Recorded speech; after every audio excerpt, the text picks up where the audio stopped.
Okay students, now we are going to continue. One of the important topics is strain. The strain is nothing but it is change in dimension over change in dimension you can write, I'm writing it little clear. Change in dimension over original dimension. Change in dimension over original dimension. This is called a strain. There we have three types of strains: longitudinal and volume strain and modulus of another one shear strain. So next we are going to consider longitudinal strain. Longitudinal strain, because of applied force there will be change in length. Now you just see what is the length that is decreased, delta n. Strain is nothing but strain, so I am considering it as E. Strain is nothing but change in length delta L by what is original length. It is, forget about L plus delta L, original length is L. So del change in length by initial length. This is a one dimensional length. Now if you see in this third case, the length is decreased by delta L. Even for this also strain becomes delta L by L. Because it's reduced or increased, we don't mind, then that we consider delta L by L. This is called longitudinal strain. Either increase or decrease in length, radius,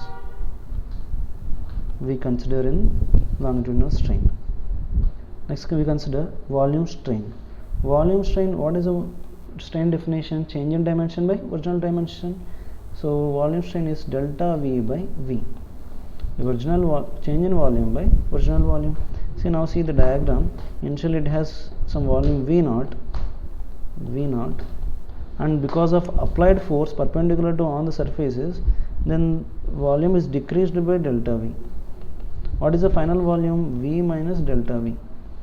Okay, now the strain is nothing but bulk strain also we can call it. It is equal to delta V by V0. Next, shear strain. In a shear strain, so the dimension of the body is changing. See this diagram. Because the force is applied horizontally, here there is a variation in angle. Okay, this variation in angle is called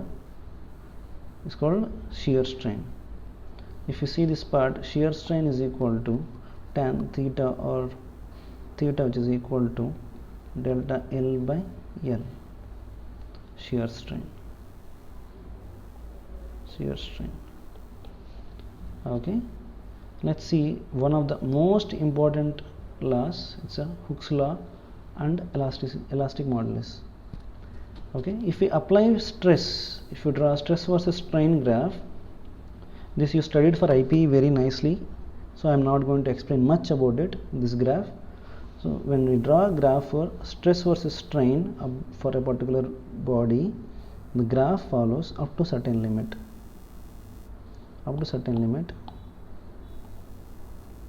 From here to here, stress is directly proportional to strain. Okay, stress is proportional to strain.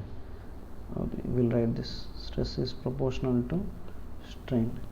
To remove this proportionality symbol, stress is equal to some constant K into strain.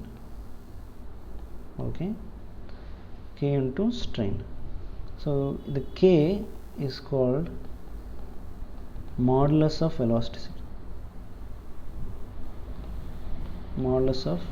elasticity.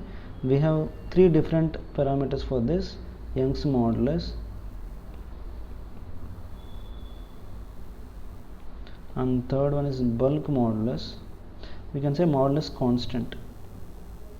Okay, bulk modulus, and there is modulus of elasticity. Now in this class we are going to see Young's modulus. Instead of writing K, Young's modulus is represented with Y.